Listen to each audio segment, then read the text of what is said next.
এখন তো চিংড়ি মাছ আর কচু বাটাটা কেমন লাগে। ও চিংড়ি মাছগুলোকে এইভাবে হলুদ নুন মাখিয়ে মিডিয়াম ফ্লেমে ভেজে নেবেন, পুরো ভাজতে যাবেন না, আদা ভাজবেন।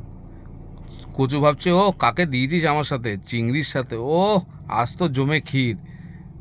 এবার মিডিয়াম ফ্লেমে ভেজে আদা ভেজে তুলে দেবেন। যখন দেবেন সুন্দর একটা স্মেল বেরিয়েছে, তুলে নেবেন আস্তে আস্তে করে একটা প্লেটের মধ্যে।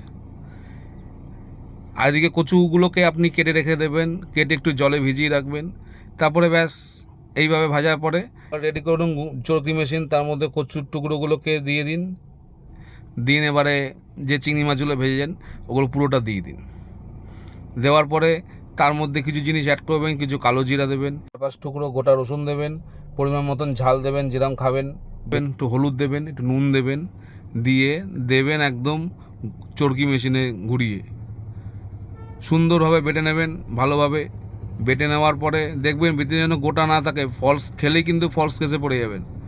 এবারে সেগুলোকে নিয়ে সুন্দরভাবে একটা প্লেটের মধ্যে তুলে রাখবেন। তুলে রাখার পরে সুন্দরভাবে একটা তেলটা বা গরম করবেন, গরম করে তার মধ্যে দিয়ে দেবেন, দিয়ে একটু হলুদ দেবেন, তার সাথে হলুদ দিয়ে দেবেন একদম ঝপ নাড়াচাড়া। আরে বাবা পেটে খিদে ডাকছে তো, তাড়াতাড়ি করে করতে হবে। 10 থেকে 15 মিনিট এইভাবে নাড়াতে থাকবেন। নাড়ানোর পরে যখন দেখবেন জলটা শুকিয়ে এসছে এরকম, তখন গ্যাসের ফ্লেমটাকে বন্ধ করে দেবেন। রান্না রেডি, চলে যাবে এবার পেটে। বাড়ি থেকে বলছে, পাশের বাড়ি থেকেও বলছে, ও দাদা কী রান্না করেছো, কী সুন্দর গন্ধ, আহা।